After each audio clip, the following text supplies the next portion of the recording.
Bien, iba a decir buenas tardes, buenos días a todos. En una nueva sesión de nuestro seminario Iberotac, donde contamos esta vez con Juan Acevedo, un colega de la Universidad de Lisboa, que viene de las lenguas clásicas, ¿no? Y que ha trabajado durante mucho tiempo en el Reino Unido como traductor, como editor, como tipógrafo de varias lenguas, en el ámbito de la cosmología antigua o de la historia de las religiones también, sobre todo en todo lo que tiene que ver con el estudio del mundo islámico. Podríamos decir que es un arabista, a pesar de que no solo es un arabista, es muchas más cosas, ¿no? y mucho más interesante.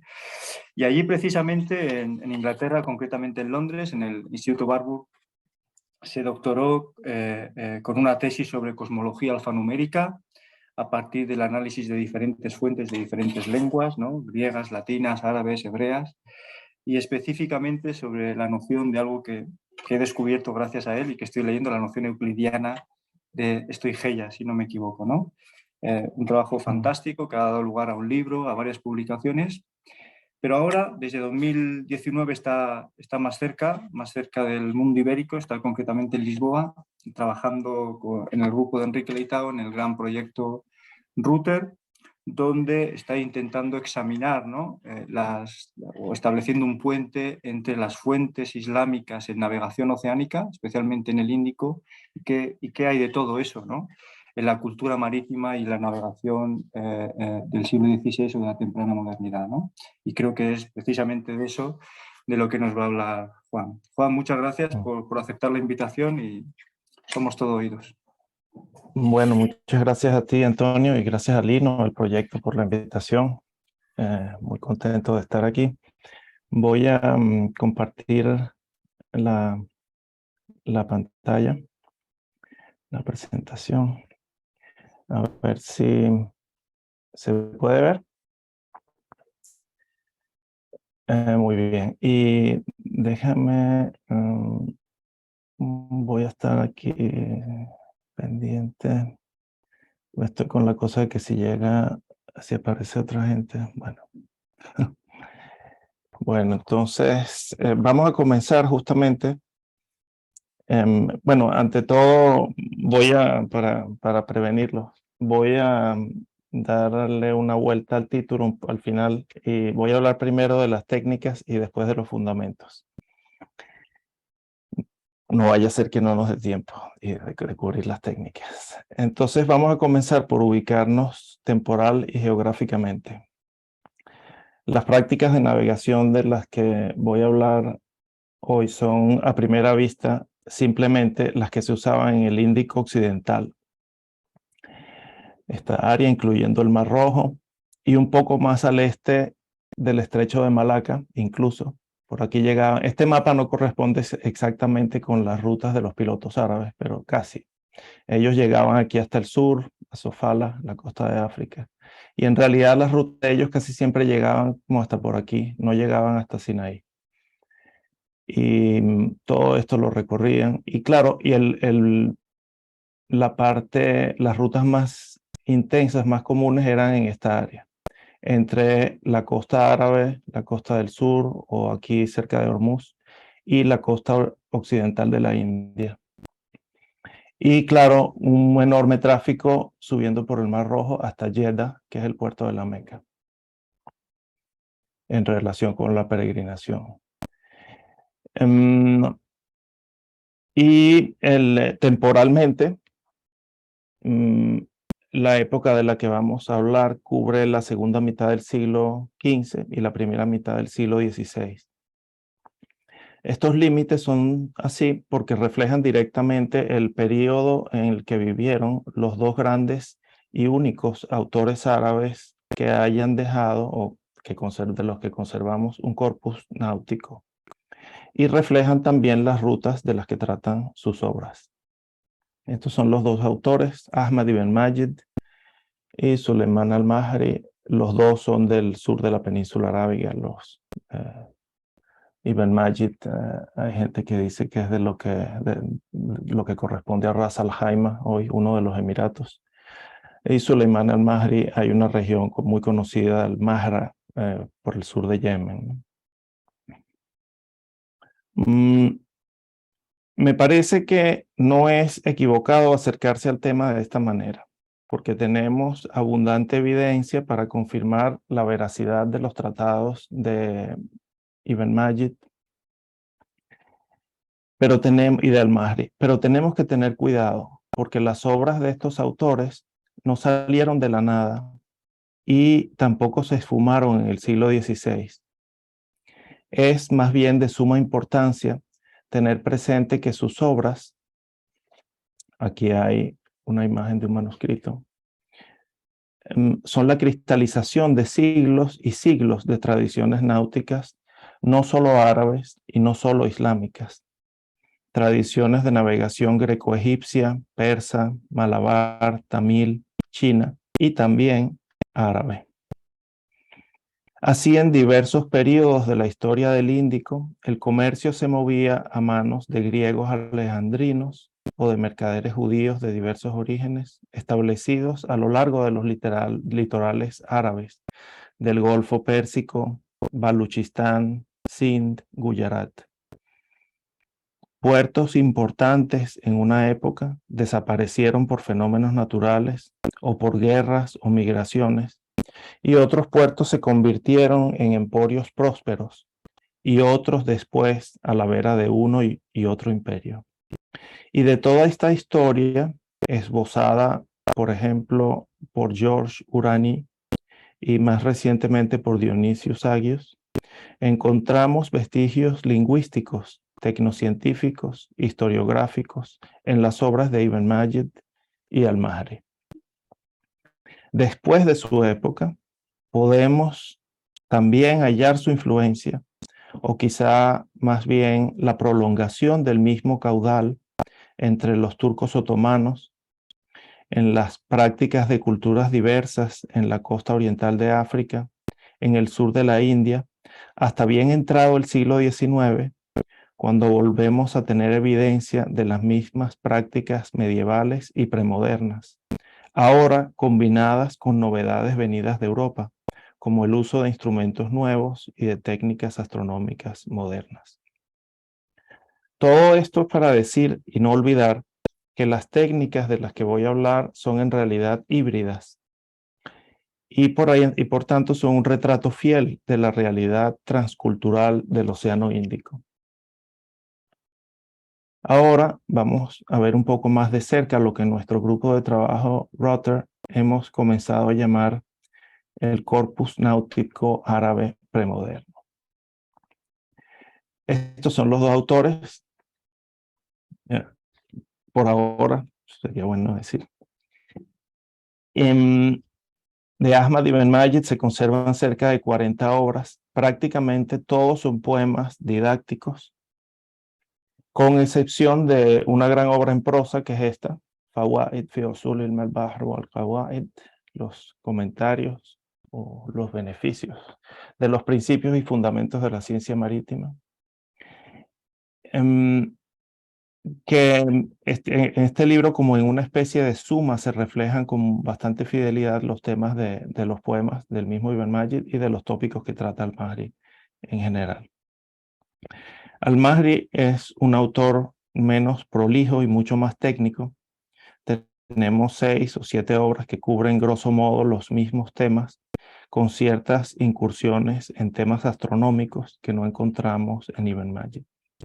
En total, según cálculos recientes que he estado haciendo con la ayuda de mis colegas Eric Staples en Abu Dhabi y con Inés Benart aquí en Lisboa, tendríamos aproximadamente unas 1.400 páginas de ediciones contemporáneas. Y las ediciones contemporáneas, de hecho, comenzaron en los años 70 con una serie de publicaciones de Ibrahim Huri en Damasco.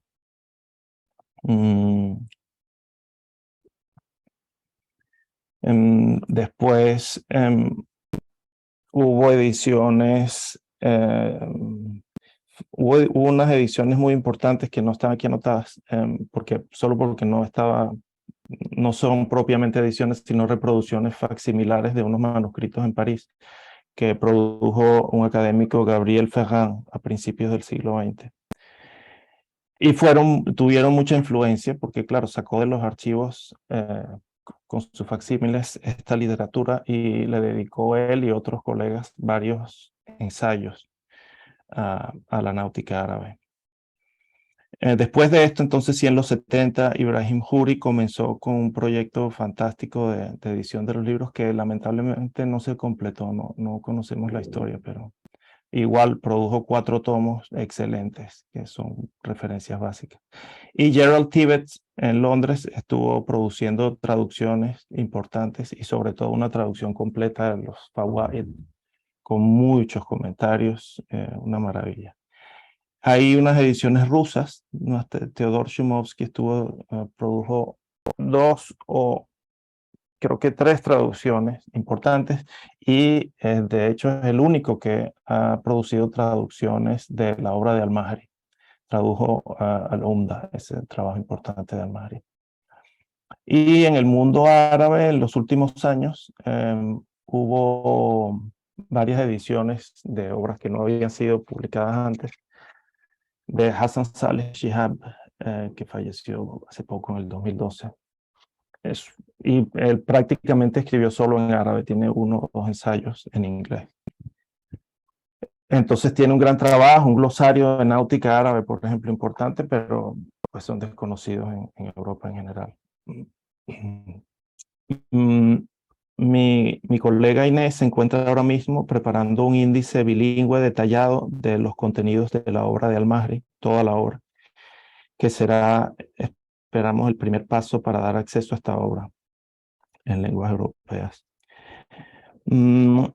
Aparte de estas obras, muy recomendable, si alguien está interesado con más detalle de lo que yo voy a dar hoy, que sería muy fácil. Está esta colección de ensayos del 2012 también, de Anthony Constable y William Facey. Excelente, incluye trabajos de Hassan Saleh Shihab, un artículo en inglés, y otros de Paul Lunde y de Eric Staples, y otros autores también. Y bueno, si me lo permiten, para hacer una publicidad, muchos otros detalles de la historia de estas publicaciones y traducciones se encuentran en una nota técnica que publicamos hace 2 años y que reeditamos con correcciones y con nuevo material hace poco. Y que pueden conseguir junto con las otras maravillosas notas técnicas del Rotter en esta dirección web. Y hay un libro más que lo voy a mostrar, espero que lo estén viendo porque yo no me estoy viendo, que no puse ahí, pero es un Maritime Lexicon. Este fue publicado en 2019, Eric Staples y Salimi. Lo quería mostrar también porque no tiene el mismo impacto si uno lo pone una foto. Es enorme y publicado con muchísimos colores, ¿no? Tiene fotos originales en casi cada página, montones de diagramas y además es bilingüe en árabe y en inglés. Una excelente publicación. Y tiene, bueno, es uno de los libros en inglés donde uno puede encontrar, por ejemplo, bastantes extractos de Al-Mahri traducidos por primera vez.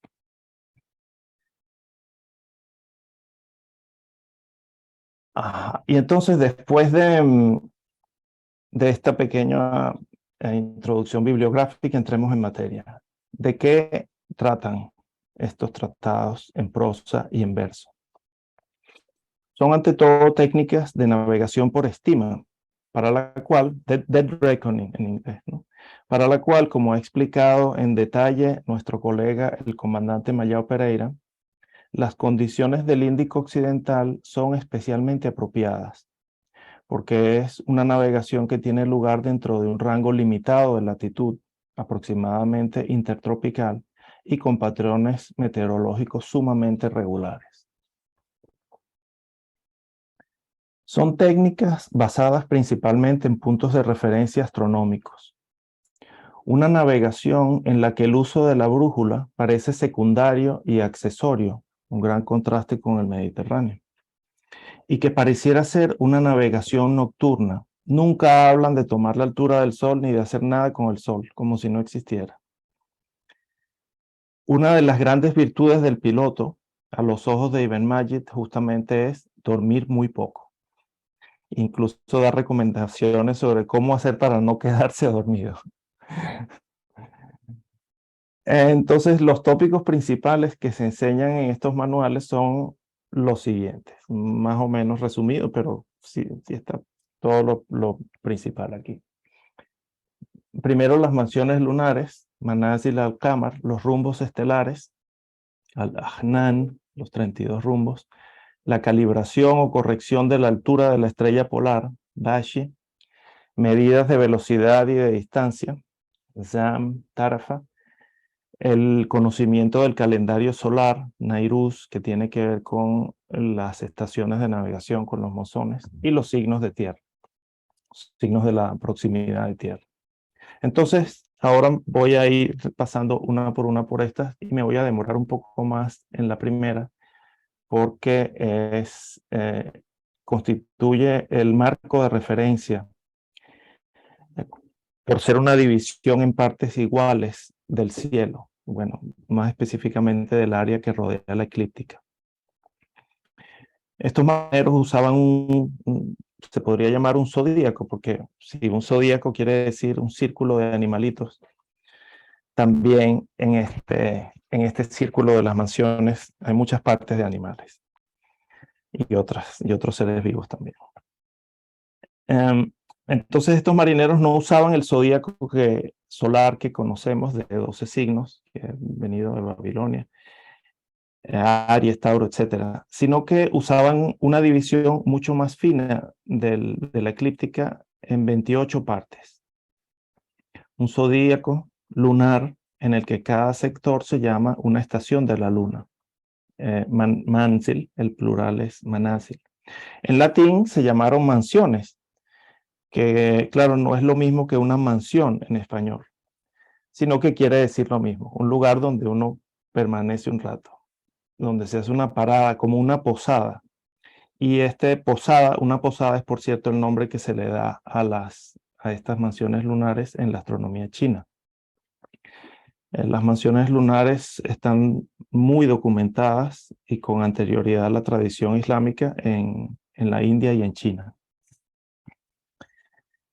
Y hasta donde recuerdo, pero quizás algunos de ustedes tienen datos mejores, no está muy claro todavía si se comenzaron a usar primero en China o en la India. Pero en todo caso, sobre todo en la India hasta hoy son muy importantes, las nakshatras se llaman. Entonces, si uno mira hacia el cielo despejado en la noche, y si uno está en el siglo XVI, o bueno, cualquier siglo menos el nuestro, se enfrenta con un tapete de puntos brillantes de intensidad variable. La gran mayoría de los puntos son constantes, noche tras noche. Van dando una larga vuelta a lo largo del año. Hay algunos puntitos que son como locos y van para atrás y para adelante, a veces más lento y a veces más rápido. Son como erráticos o errantes, que es lo que significa la palabra planeta. Estos, por ser así, no servían para la navegación. Por ejemplo, entonces ahora vamos al planetario. Este es un cielo de finales de octubre del año 1600 en la costa sur del Yemen, mirando hacia el este. Como dije, me voy a demorar un poco en estas imágenes porque la astronomía de los pilotos árabes era eminentemente práctica y me parece importante para comprender esta navegación astronómica entender muy concretamente lo que ellos hacían con el cielo. Y también porque estas primeras imágenes tratan de la definición de las mansiones en cuanto a marco básico de referencia. Entonces, fíjense, va pasando las horas y aquí aparece la luna. Bueno, esta se supone que es la luna. No estoy muy contento, pero aquí se ve, por ejemplo, Orión, el K mayor, este sería Sirio. Entonces aquí va la luna y al día siguiente, después, a la misma hora, fíjense la diferencia, ¿no? Aquí está la luna, el día 28. Entonces, miren este triángulo de estrellas aquí de referencia. Entonces, al día siguiente, a la misma hora, la luna ya no está donde estaba, se movió un poquito. Y pasa un día más, 30 de octubre de 1600. Aquí está el triángulo y la luna más abajo. Cada noche, la luna está desplazada un poco en relación con el marco de las estrellas fijas. Si observamos este recorrido muchas noches, comenzamos a ver un patrón. La luna se va estacionando cada noche cerca de una u otra estrella o de un asterismo más o menos brillante. Este paseo por la eclíptica dura un poco menos de 28 días y es así como quedan definidas las 28 mansiones lunares. Y por el hecho de que que es un poco menos de 28 días, es que es posible que, por ejemplo, en la India se utilicen solamente 27 mansiones lunares. Ahora vamos a ver unas imágenes parecidas, pero con los nombres de unas traducciones de los nombres de las mansiones.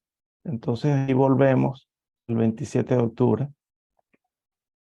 Entonces fíjense cómo aquí está Orión otra vez, y aquí está esta mansión levantándose por el este, ¿no? Entonces,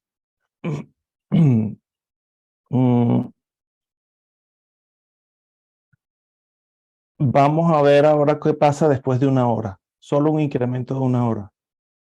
The neck bend, Naka, está aquí. Una hora más y va saliendo una nueva mansión. Cada hora, una nueva mansión aparece en el horizonte. Y más, otra. Aquí vienen un montón de partes del león, porque los árabes tenían una mega constelación llamada el león. Entonces hay como 5 mansiones lunares que son partes del león. Desde la punta de la nariz hasta la cola pasan por todo el cuerpo. Ahora veamos la diferencia de este mismo movimiento del cielo y los puntos de referencia si usáramos las constelaciones zodiacales solares de 12. Entonces aquí estamos, otra vez volvimos al 27 de octubre. Géminis está levantándose. Y entonces pasa una hora. Y ahí está Géminis. Pasa otra hora. Bueno, ya salió Cáncer. Pasa otra hora. Por aquí todavía se ve Géminis. Está Cáncer. Ya viene. Ya va a venir Leo por aquí, ¿no?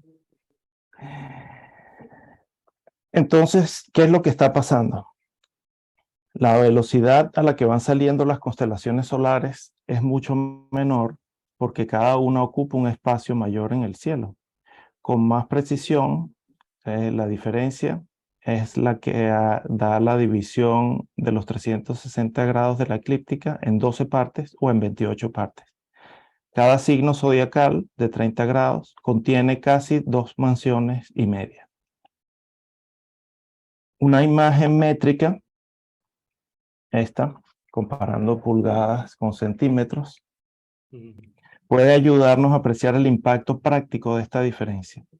Es decir, que el uso de las mansiones lunares como marco de referencia permite un manejo mucho más detallado de la superficie. Cada vez que miramos el cielo nocturno, por ejemplo, hay 6 constelaciones zodiacales a la vista. Y al mismo tiempo hay 14 mansiones en el cielo. Un uso típico de esta división, por ejemplo, era llevar la cuenta de las horas, porque se está moviendo mucho más rápido.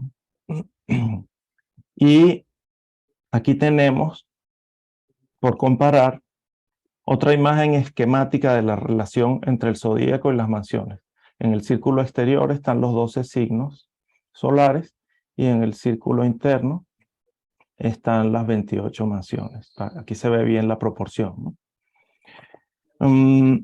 Ahora, en este dibujo hay una información astrológica sobre los planetas. Es decir, que este es justamente el tipo de diagramas que no tiene mucho que ver con técnicas, muy poco que ver con técnicas náuticas. Es, como dice en algún momento Ibn Majid, para la gente que se ocupa de medir con grados. Entonces, en estos textos náuticos se veía con cierta frecuencia esta distinción entre la astronomía más académica y el uso práctico que ellos le daban a las estrellas. Ahora, teniendo ya este marco de referencia de las 28 mansiones, combinado con otras estrellas más cercanas a los polos, se constituía un sistema que daba por una parte referencias temporales y por otra, muy importante, geográfica o de geolocalización, diríamos hoy. Estos son los rumbos estelares, 32, que complementan en cierto modo esta banda como vertical de las mansiones de la eclíptica y se basan en los puntos de ascenso y ocaso de un grupo más amplio de estrellas brillantes. Así, entonces, la idea es esta, ¿no? Si uno mira hacia el noreste, por ejemplo, en cierto momento de la noche, ve que Capella está saliendo por el noreste.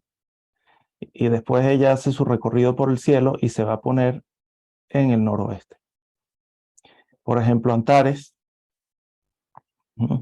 sale aproximadamente en el sureste y se va a poner aproximadamente en el suroeste.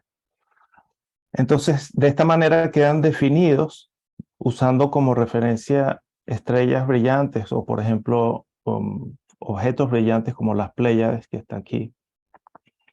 Quedan definidos 16 puntos, bueno, serían 15 puntos, ¿no?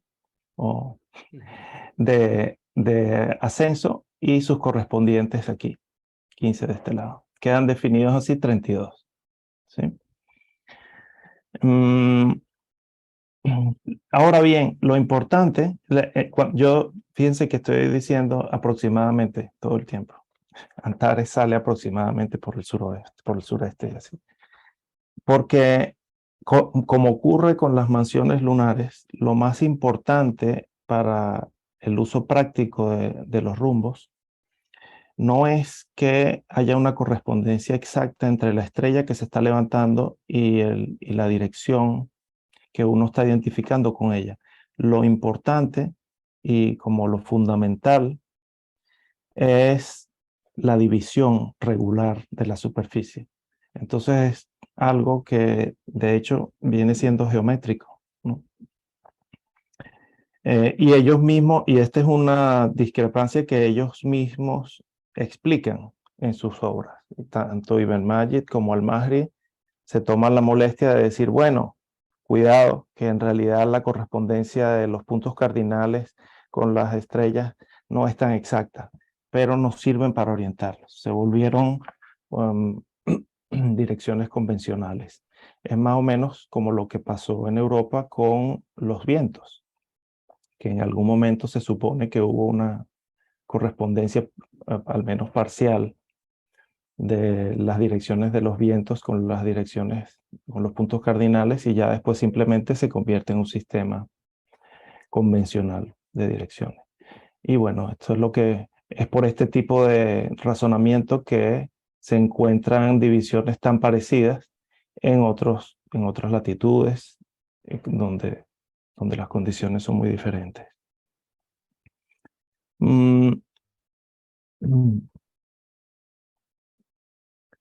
Igual, muy bien. Sí. Entonces, con los rumbos, al tener ya estos rumbos, los 32 rumbos, y al tener las mansiones, ya está completo el sistema de referencia y ya tenemos cubiertos los capítulos principales de los manuales de náutica árabe. Falta ponerlos en práctica.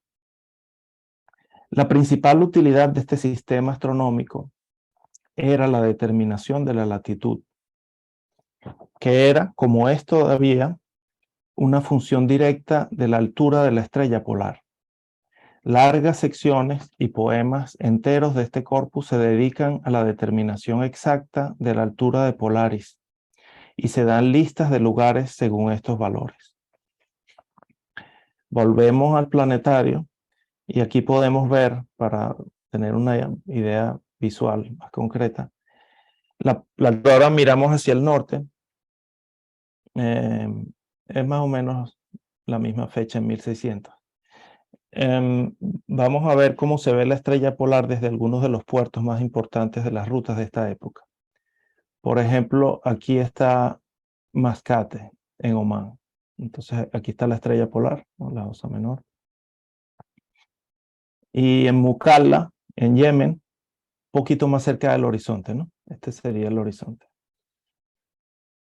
Y en Colombo, en Sri Lanka, ya mucho más cerca del horizonte. Y por último, un poco más al sur, en Malaca, ya está prácticamente en el horizonte. Aquí, por ejemplo, ya se oculta durante una parte de la noche el resto de la Osa Menor. Y en realidad, a esta altura del horizonte, ya no sirve la estrella polar para tomar medidas porque, bueno, por condiciones meteorológicas, ¿no? Y por la misma topografía. Esto ocurría también, claro, en las rutas de África, cuando iban bajando por la costa oriental africana, llegaban a Madagascar, por ahí, y ya antes dejaban de utilizar la estrella polar y empezaban a utilizar estrellas cercanas al polo sur celeste, como sobre todo Canopus, que llamaban Suhail. Y con ellas, con la gradación de Canopus, se ubicaban también. Incluso hay algunas descripciones de rutas donde están cerca del Ecuador y dicen, en este lugar estás a tantos dedos de altura de la estrella polar y tantos dedos de altura de Suhail, de Canopus. Entonces, cuando uno se va levantando, el otro se va hundiendo, dependiendo de si uno va al norte o al sur. Bueno, claro, esto fue una gran novedad, este uso de estrellas polares fue una gran novedad cuando los portugueses llegaron al Índico, empezaron a navegar en el siglo XVI por ahí y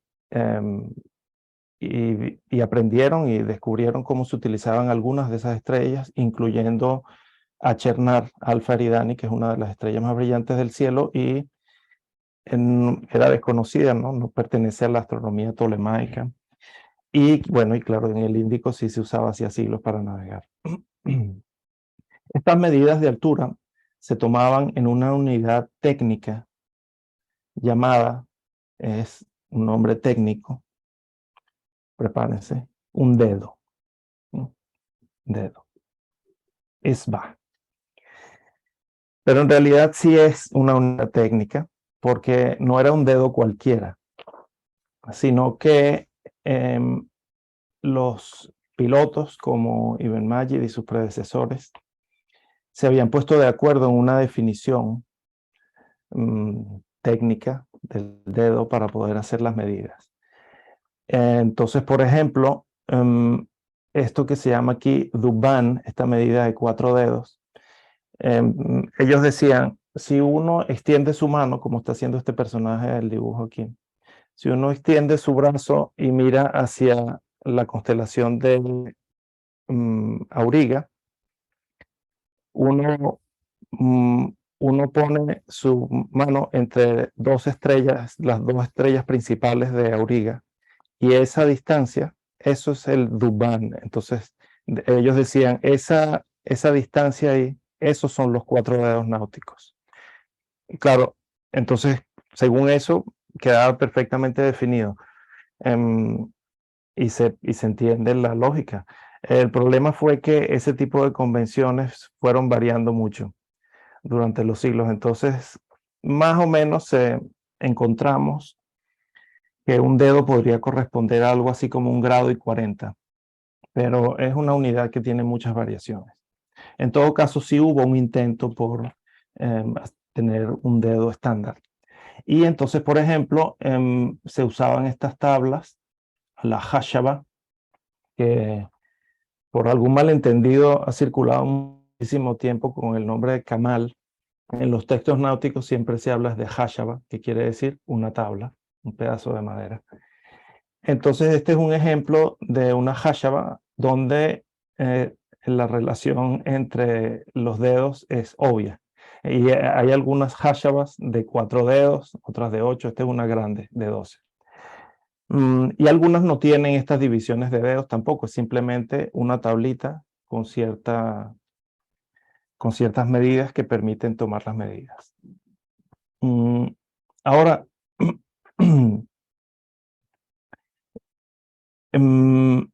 es bastante obvio quizás que este es un instrumento un poco precario. Por ejemplo, va a depender mucho de la visibilidad. Entonces, es por ese tipo de consideraciones que en la práctica el uso de esta hashaba y el uso de estas medidas era mucho más sofisticado que solo estar mirando la estrella polar. Una de las modificaciones básicas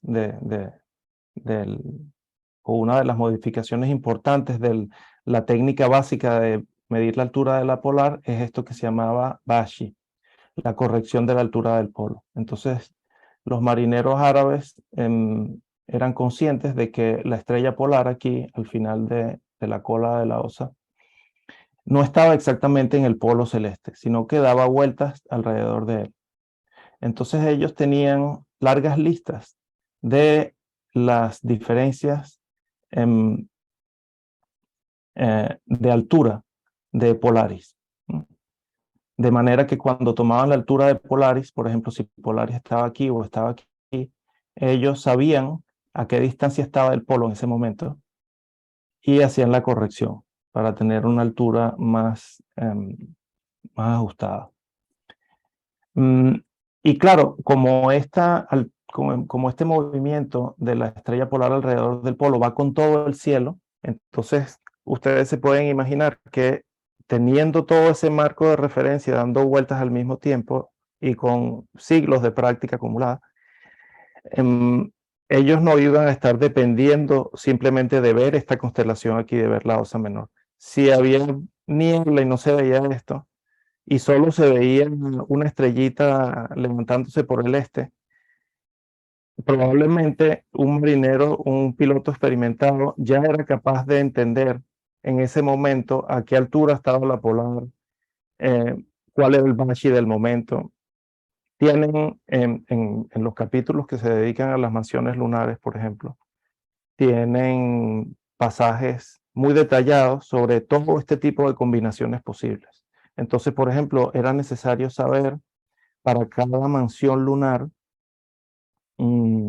cuando esa mansión estaba culminando en su punto más alto, cuál era el Banshee de ese momento, cuál era la corrección que había que hacerle a la altura de la estrella polar. Y tenían, por ejemplo, usaban también técnicas parecidas a lo que se llamaba en la astronomía griega los paranatelonta, de estrellas opuestas, que una se hunde cuando otra se está levantando, o que están a cierta distancia grande en el cielo. Entonces tenían identificadas todas esas combinaciones y su relación con lo que iba a estar en el cenit, por ejemplo, en ese momento.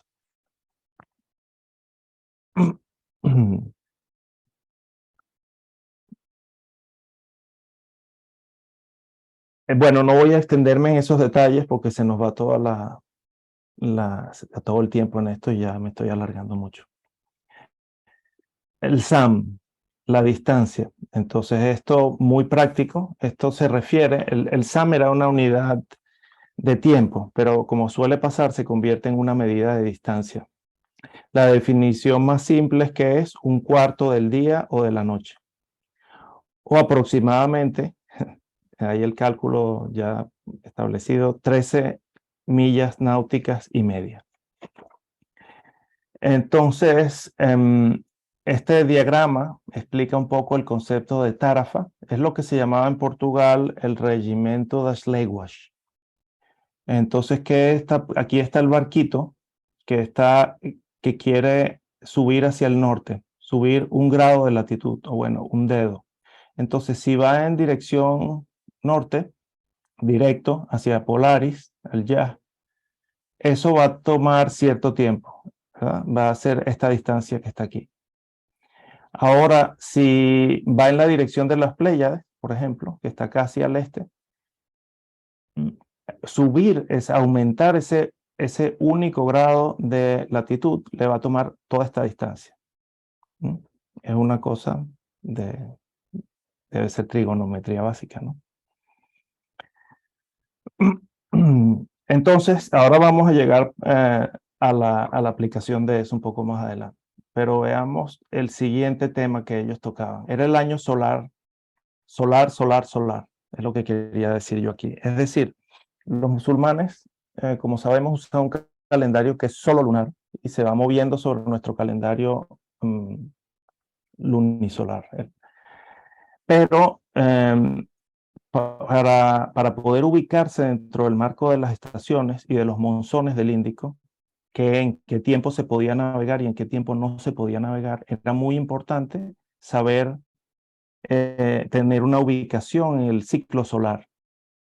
Entonces, es muy impresionante la conciencia que tenían estos pilotos de otros calendarios solares.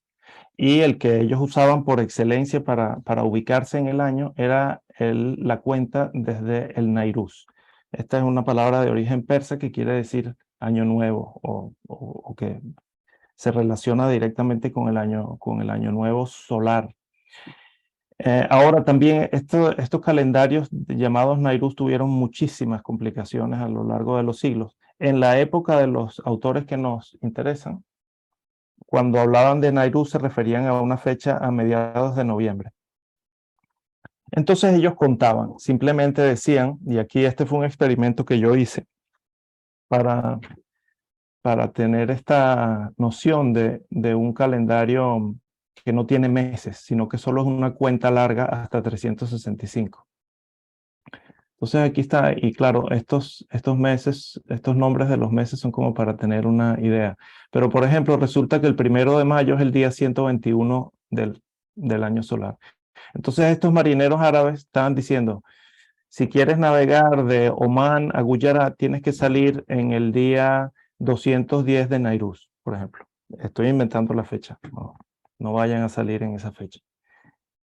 Pero esa era la manera de hablar. O tienes que quedarte en el puerto porque va a llegar el monzón desde el día 110 de Nairuz hasta el 130. Y a veces era así de detallado que eran 20 días de diferencia, por ejemplo, para salir o no salir. Entonces, bueno, hay un cierto desarrollo del conocimiento de los calendarios y, por ejemplo, al-Mahri le dedicó un pequeño tratado a la conversión de las fechas entre los diferentes calendarios. Entonces, habla del calendario copto, de este Nairuz, del calendario de los bizantinos, y así. Y bueno, por último, el sexto tema que queda son los signos de la cercanía de la Tierra. Para lo que usaban la presencia de animales, por ejemplo, que está ciertos peces que veían, o marcadores, indicadores topográficos de las montañas que se veían. Y bueno, otro tipo de animales, pájaros que se veían cuando se estaban acercando a ciertas costas en cierta época del año. Entonces tienen ellos también sus capítulos dedicados a esto. Todos estos 6 temas, estos 6 elementos se combinaban para llevar a cabo la ruta. Y aquí tenemos un mapa muy útil, gracias a Gerald Tibbets. Aquí está la península arábica, Socotra, este es Somalia, este es el mar Arábigo, ¿no? Y aquí ya se ve, este es Gujarat y la costa occidental de la India. Entonces estas eran las rutas típicas. Entonces, por ejemplo, ellos decían, si quieres ir de Fartak a Sindapur, muy fácil. Tienes que seguir el rumbo por no sé cuántos SAM. Entonces ahí van a decir el equivalente, lo que se sabía que duraba más o menos esta navegación, hasta que empieces a ver tal y tal cosa. Y si ves tal indicador, estás muy al norte. Y si ves tal cosa, estás muy al sur, entonces corrige, por ejemplo. Decían ese tipo de cosas. O había rutas donde, claro, este es muy simple porque es una ruta simplemente ir hacia el este, entonces lo que había que hacer era estar verificando todo el tiempo que seguían a la misma latitud. Entonces hay otras rutas, por ejemplo, aquí, digamos, si quieren ir de Fartak a Gujarat. Entonces esta ruta está marcada aquí. La instrucción más o menos es decirle al piloto, sal en dirección noreste y anda en esa dirección hasta que llegues a una latitud de tantos dedos, que sería aquí. Y a veces dicen, eso va a tardar tanto SAM. A veces dan una medida de tiempo, a veces no. La gente simplemente iba midiendo la altura hasta que llegaba a esta latitud. Y entonces ahí cambia de rumbo hacia el este. Y ahí entonces, cuando se estaban acercando ya a la costa, dan todo tipo de indicaciones sobre lo que se podía encontrar. Entonces esa era más o menos la manera en que se ponía en práctica, se combinaban este tipo de conocimientos. En nuestro corpus, que estamos estudiando, y en libros de viajes famosos anteriores, se habla de unos legendarios cuadernos, los manuales de los pilotos. Se llamaban a veces Rahmanaj o a veces Daftar, palabras de origen persa. Rahmanaj es de origen persa. Estos cuadernos legendarios fueron vistos en el siglo XII, hay reportes de eso, y en el siglo XV y XVI, pero las obras que conservamos no son este tipo de manuales. Una pregunta que siempre tenemos es, entonces, ¿para quién eran este tipo de manual, este tipo de libros que nosotros de Ibn Majid y Al-Mahri? Tengo la impresión de que algunos manuscritos náuticos árabes más recientes del siglo XIX, con copias en la British Library en Lisboa, aquí está el ejemplo de Lisboa, y probablemente uno en el Cairo, representan algo más cercano a esos cuadernos legendarios. Por la manera en que están hechos y también, bueno, en el de Lisboa en particular por el tipo de desgaste que tiene y manchas. Y ahora, bueno, creo que ya me alargué muchísimo. Yo quería hacer un pequeño comentario. Si me dan 5 minutos más, lo voy a hacer. Una pequeña reflexión y una invitación a que me hagan preguntas o a que conversemos sobre la relación de todo este acervo de técnicas con la cultura islámica en particular. Si hay algo de particularmente islámico en los principios de estas técnicas.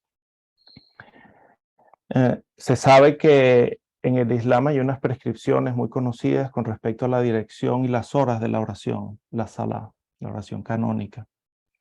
Y es bien conocido en historia de la ciencia la relación entre estas prescripciones y el desarrollo de ciertas técnicas para determinar la qibla o dirección de la Meca. Y también el estudio del calendario, la visibilidad de la luna nueva.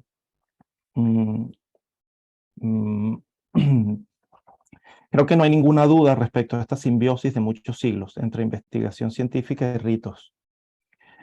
Pero me interesaba ver si hay algo más fundamental, porque a fin de cuentas estas son todas aplicaciones.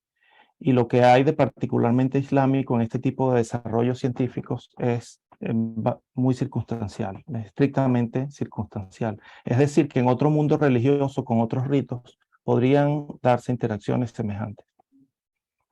Yendo a lo más antiguo, mítico, es notable que en las 3 religiones abrahámicas, el patrón arcaico o inventor de la navegación es Noé. Ibn Majid llega a explicar que Noé diseñó su arca basándose en las proporciones de la Osa Mayor. Es decir, aquí está un retrato de Noé en un manuscrito islámico del siglo XIII. Este es el arca y aquí ven los animalitos. Es decir, que según esa idea había una relación directa entre las proporciones celestiales y las del barco. Pero Noé en realidad es una figura coránica y bíblica. Es de toda la humanidad. En el judaísmo quiere decir que las leyes de Noé son las leyes de toda la humanidad. No es particularmente islámica. Quizás la reflexión para cerrar entonces, se me quedan algunas diapositivas, es que interesante, en la oración canónica principal del Islam, la Fatiha, que es el primer capítulo del Corán, y es el equivalente del Padre Nuestro en el cristianismo o del Shema en el judaísmo.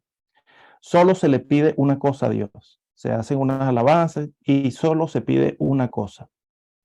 Se le pide Ihdina Sirat al-Mustaqim.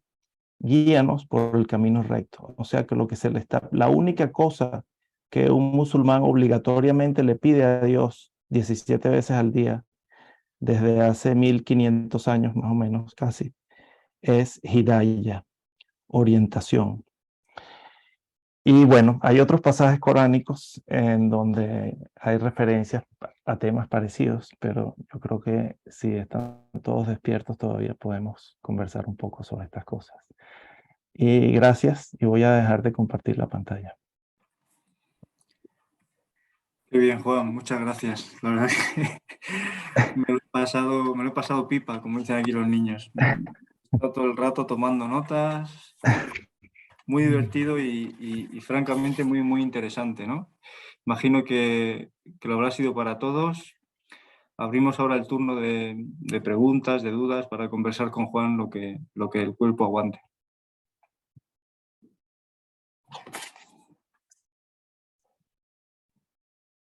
¿Alguien tiene cuestiones? Yo tengo 1000, entonces prefiero que...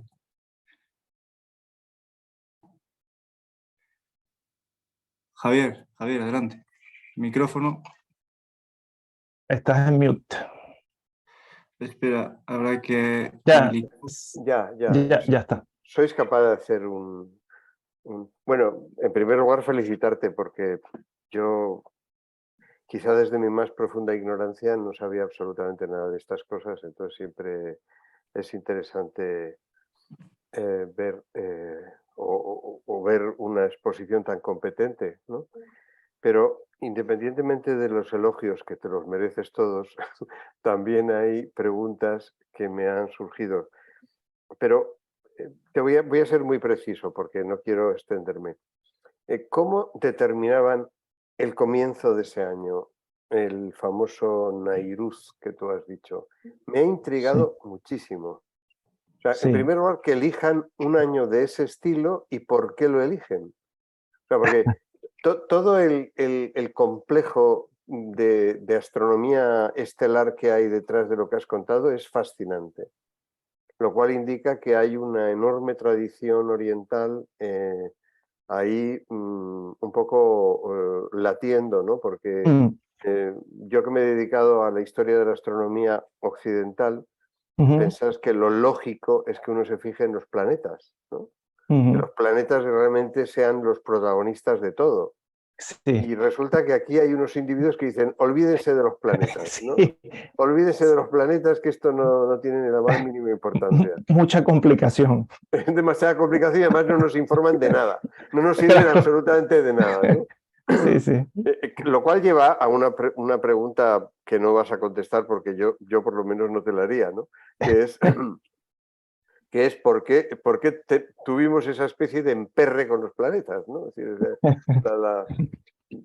bueno, incluso hace poco escribimos un artículo, una colega y yo, sobre ese asunto, ¿no? Es decir, o sea, que realmente ¿por qué éramos tan planetarios?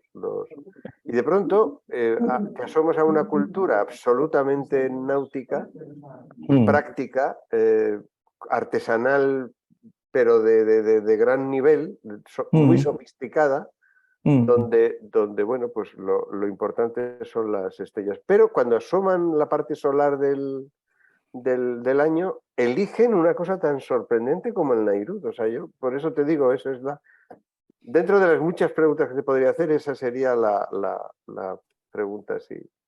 Sí, gracias. Sí, es completamente desconcertante esa ausencia de los planetas del sistema de ellos, pero también creo que se entiende perfectamente. No, porque sí. lo que... Sí, es coherente con lo que has contado, sí. Sí. Con respecto a ese Nairuz, eso es un gran dolor de cabeza, ponerse a ver todas las variedades de Nairuz que hay. Y ellos mismos, en sus libros, Ibn Majid y Al-Mahri, tienen diferentes definiciones de Nairuz. Y bueno, como ya les contaba, es muy interesante que Al-Mahri tiene un tratado donde habla, creo que son 5 calendarios que él pone, tienen pequeñas secciones dedicadas a explicar cómo convertir fechas de un calendario al otro. Y creo que la idea era siempre establecer una correspondencia entre el calendario lunar islámico y esos diferentes calendarios que eran por lo menos en parte solares. ¿Por qué utilizaron este Nairuz en particular? Y fíjate que es Nairuz o Nowruz, como todavía se conoce y se celebra en Irán, por ejemplo, es un festival de primavera. Y estamos hablando de una fecha que está corroborada por las observaciones de las cosas que ellos, las fechas que ellos dan en sus libros para los monzones. Se sabe que ellos estaban usando una fecha de inicio de año, ¿no?, de mediados de noviembre. Está muy lejos del inicio de la primavera. Entonces ahí, detrás de eso, hay toda una historia de diferentes tipos de Nairuz que se utilizaron en diferentes dinastías y siglos. Y había algunos que comenzaban el año, como es la práctica más o menos del Año Nuevo Judío, cerca del equinoccio de otoño. Entonces, lo que yo creo es que esta fecha del Nairuz, creo recordar, es que esta fecha de inicio del Nairuz a mediados de noviembre es por un año que normalmente, un sistema en el que normalmente se comenzaban a contar en el equinoccio de otoño. O sea, una fecha que tenía una asociación solar, ¿no?, el equinoccio. Y bueno, en esta época en que ellos estaban escribiendo sus libros se había movido y entonces convencionalmente como que habían seguido moviendo esa fecha hasta que estaba ahí en noviembre. Pero yo no sé suficiente sobre la historia. Este es un calendario que llaman Yazdagirdi, pero por lo que recuerdo de breves lecturas de eso, hay varios calendarios Yazdagirdis. No sé, a lo mejor Samuel tiene más información sobre estas cosas, pero sí recuerdo que es muy complicado. Y bueno, es muy interesante la pregunta más general de por qué los planetas. Justamente cuando estaba preparando la charla y hice ese pequeño comentario, se me combinó con unas clases que nos dio en estos días Enrique sobre el Almagesto y las grandes complicaciones de describir los movimientos planetarios, ¿no? Y me hizo pensar que quizás los planetas son más interesantes astrológicamente justamente porque se mueven mucho y se parecen más a la naturaleza humana. Enrique nos estaba hablando algo de eso, ¿no? De que los planetas se parecen más a lo que pasa en el mundo sublunar, donde todo está cambiando todo el tiempo. En cambio, los movimientos de las estrellas fijas se parecen más al cielo ideal, ¿no?, donde las cosas no cambian. Entonces, bueno, da para pensar. Gracias. Yo siempre he defendido que la geometría griega tuvo su gran tirón, su gran interés y el desarrollo de aplicar modelos geométricos al movimiento de los planetas se debe a la astrología. Es decir, la ciencia que tiraba del conocimiento era la astrología. Después venía la geometría y después venía ya las matemáticas más elementales. O sea que habitualmente se cuenta al revés, ¿no? Los griegos eran grandes matemáticos, grandes geómetras, después grandes astrónomos, después se olvida uno de que eran grandes astrólogos. Pero en realidad lo que tiraba de todo el conocimiento, sobre todo en la época de Alejandría, era la astrología. Es decir, como el poder necesitaba astrología, necesitaba astrónomos, los astrónomos utilizaban geometría, con lo cual las matemáticas se tiraban. O sea, era exactamente al revés de lo que habitualmente reconstruimos, ¿no? Con lo cual estoy totalmente de acuerdo con lo que os contaba Enrique, que los planetas eran lo terrestre del cielo, ¿no? Sí, lo lo terrenal terrestre, del sí. cielo, ¿no? Sí, que Muy esto bien, es sí. algo verdaderamente muy bien visto eso. Bueno, yo ahora me callo, ¿eh? O sea, Antonio... Nosotros no mandamos callar a nadie. No, pero yo me mando a mí mismo, que me conozco, o sea, que no. Más cuestiones por ahí, manos levantadas, algunas caras no las puedo ver, pero basta con poner el micrófono y decir yo quiero hablar y es suficiente. Y si no, bueno, pues yo también tengo algunas preguntas.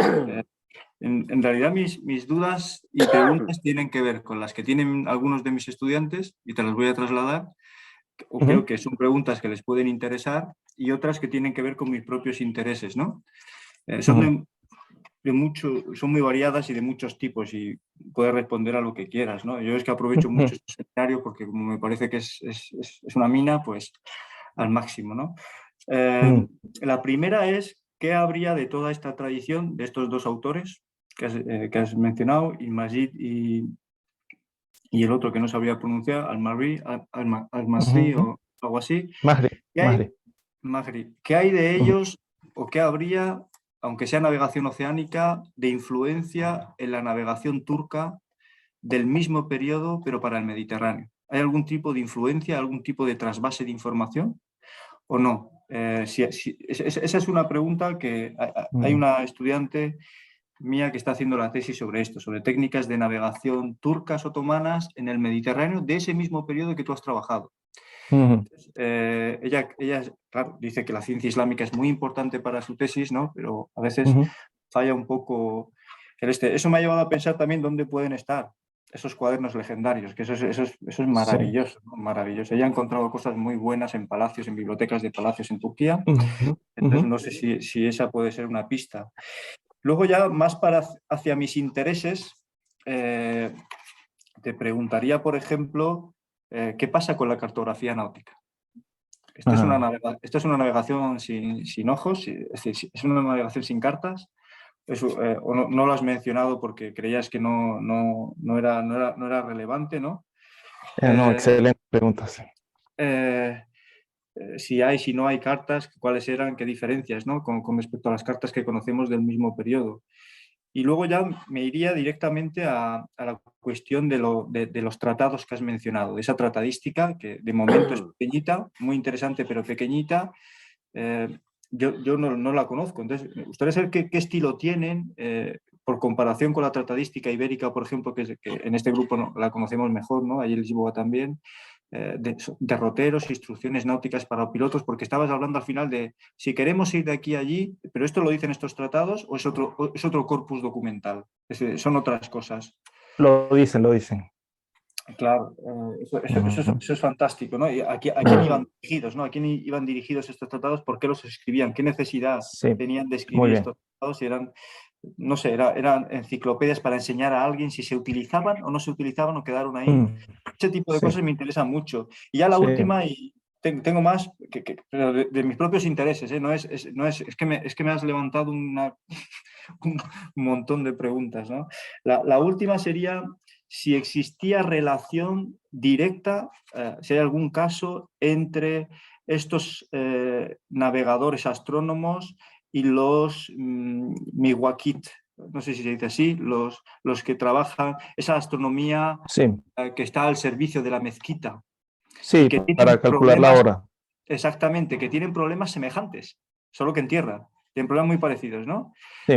Para organizar la vida cotidiana, para organizar, por ejemplo, lo que has dicho tú, ¿no? El inicio de la luna nueva, para establecer el inicio del Ramadán. Si estos dos son profesionales, digamos, separados, o existe algún trabajo común entre estos dos colectivos, ¿no? Y el resto, bueno, ya hablaremos en otro momento sobre esto. Muy bien. Entonces, la relación con el Mediterráneo y los turcos. Dos cosas se me vienen a la mente importantes. Una es que aquí hay que tomar en cuenta, al pensar en eso, lo que llama Mayao Pereira el condicionalismo físico de los océanos, que tú conoces. Entonces, ¿qué quiere decir eso? Que las técnicas que se usaban en el Índico no sirven mucho para el Mediterráneo, en algunos aspectos. Hay cosas que sí, claro, y había la observación de la estrella polar y no sé qué. pero por el mismo hecho de que la estrella polar estaba mucho más cerca del horizonte en el Índico, eso permitía hacer una serie de medidas como esta de las tablas, que en el Mediterráneo hubieran sido, donde la estrella polar llega a estar tan alta, ¿no? Habrían sido bastante más inexactas, por ejemplo, algo que se me ocurre ahora.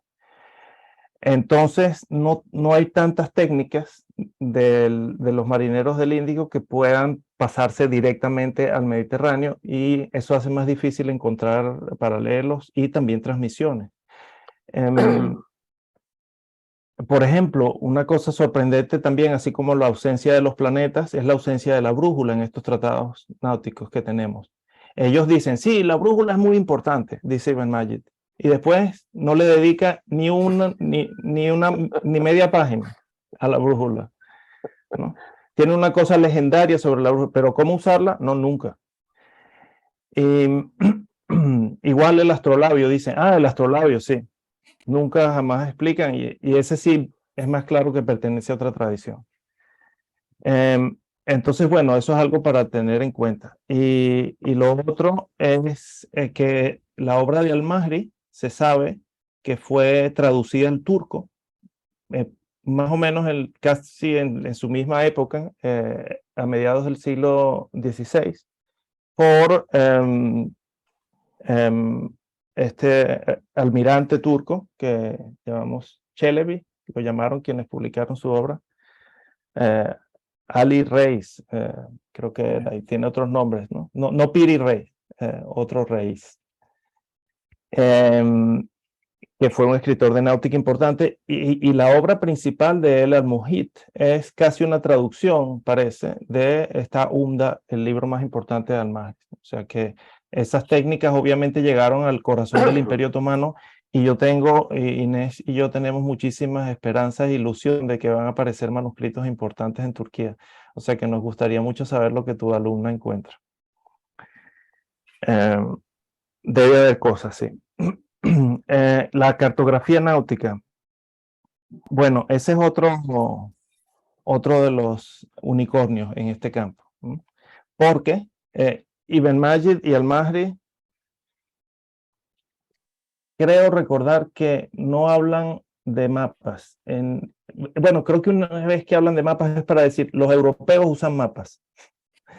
Es lo que recuerdo. No sé si Inés recuerda alguna otra mención, pero no, ¿verdad? No. Y en cambio, en la literatura portuguesa del siglo XVI, hay autores que llegan y dicen, vimos los mapas de los moros con un montón de pequeñas líneas y son una maravilla, algo así, ¿no?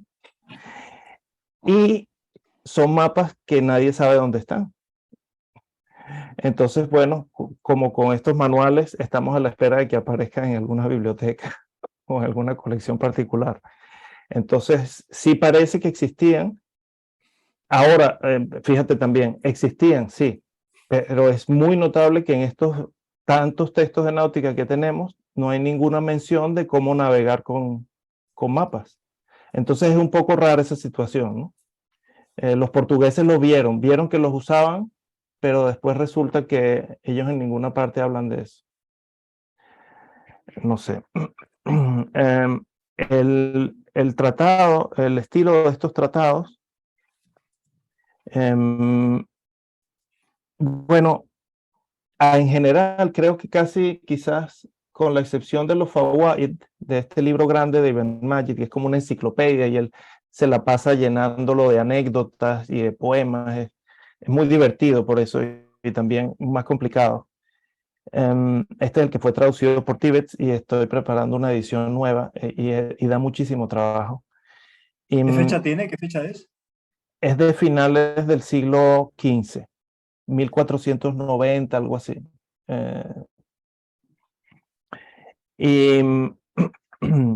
Aparte de este libro, todos son tratados, incluso los que están en verso, ¿no? Son muy directos, van al grano y están dirigidos, y esto es muy interesante, y yo quería hablar un poco de esto, porque son manuales que están hechos por un maestro piloto para su estudiante. Y en todas partes, a cada rato, en los manuales están diciendo, oh discípulo, oh hijo mío, oh estudiante de la ciencia, ¿no? no tienen nada que ver, no existe, es una cosa que ya yo había tenido ocasión de comentar en otras charlas, no tiene nada que ver, es un mundo aparte de la parafernalia administrativa y burocrática de los imperios, ¿no? Ibéricos. Esto era una cosa que estaba pasando completamente al margen de los poderes, ¿no? Era la transmisión de un saber artesanal, ¿no? Y los manuales son eso. Y Al-Mahri tienen algunas partes, unas pequeñas discusiones muy interesantes, por ejemplo, ¿no? Sobre que si su saber es teórico o es práctico, etcétera. Eso deberíamos traducirlo. Y por último, preguntaste si hay una relación directa con el Miqat y eso, el cálculo de las horas y esas ramas aplicadas de la astronomía árabe. En general, no. Y en general esa es la idea, ¿no? Que no hay una relación. Pero ellos mismos lo dicen, como por ejemplo cuando dicen, esos son los que miden con grados, los que cuentan. O sea, como que es otro tipo de astronomía dedicada a otra cosa. Y probablemente habrían podido decir también como, esa es la gente que se ocupa de los planetas y que está en observatorios, ¿no? Porque era otro mundo. Entonces, Ibn Majid y Al-Mahri nombran a estos grandes astrónomos islámicos, pero obviamente en sus técnicas no están normalmente ocupados de ellos. Ahora bien, hace poco hemos estado trabajando con más detalle en una obra de Al-Mahri que es como casi como si fuera el equivalente de un sacrobosco en árabe. Enrique nos decía, bueno, es un poco más, tiene un poco más nivel, es como un Feuerbach árabe. Entonces, esto no está en Ibn Majid, este es Al-Mahri, que es ya mediados del siglo XVI y nos pareció muy interesante porque es prácticamente la misma época en la que en Europa están apareciendo manuales de náutica que incorporan conocimiento cosmográfico, ¿no? Entonces, no sabemos si, bueno, había una tendencia o era algo particular de Al-Mahri y esta obra de él en particular, que es pequeña, está solo en manuscrito.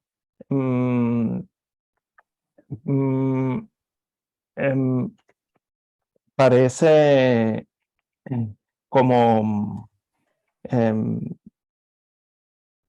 esta es como la única obra de todo este corpus de náutica donde se establece como un puente con la tradición astronómica más académica. Y bueno, tiene por ejemplo algo sobre los eclipses, con algunos diagramas parecidísimos a cosas que salen en Al-Biruni. Entonces ahí se ve cómo este autor, que era un piloto, conocía bien esta tradición astronómica, ¿no? Pero en sus otros tratados, por ejemplo, él no habla de nada de eso porque no es relevante, ¿no? En este pequeño tratado él habla de longitudes de los planetas y cosas así, pero eso no servía para nada en la navegación misma. Entonces, bueno, queda claro que, por ejemplo, en un solo personaje, como es Al-Mahri, estaban las dos tradiciones hasta cierto punto. Pero en las técnicas mismas de navegación, parece que esta astronomía de observatorio y de planetas no tenía impacto, no tenía utilidad quizás. Muchas gracias, Juan. No, nada. Tengo aquí una curiosidad, pero no sé si hay más preguntas. Y esto ya es una pregunta más egoísta. Tiene que ver con esos capítulos que has hablado de marcadores topográficos. ¿Habéis encontrado alguna referencia a columnas de piedra en la costa africana del Índico? No recuerdo. A los llamados padroes. De piedra.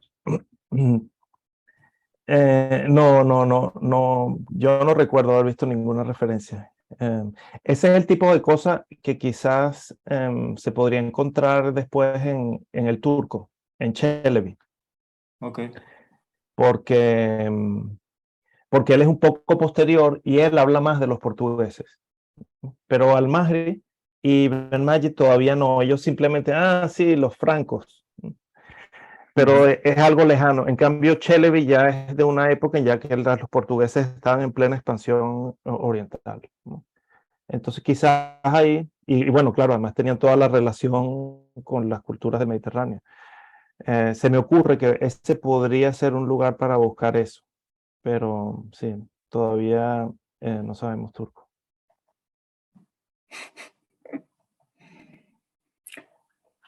Más cosas. Voy a echar un vistazo por si veo alguna mano levantada. Me imagino que la gente de Lisboa se lo sabe todo porque te tienen cerquita y te preguntan a diario, ¿no? Ellos me explicaron la mitad de las cosas que dije hoy.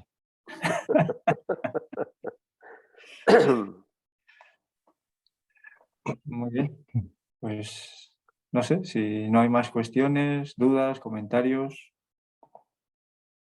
Bueno, yo te escribiré un email, Juan, Vale, algunas vale. otras cosas para no copar la sesión, porque ya te digo, ha sido una sesión riquísima para mí donde se establecen muchas comparaciones, ¿no? Y muchas cosas de ciencia islámica que uno cree que sabe, pero que no sabe tanto.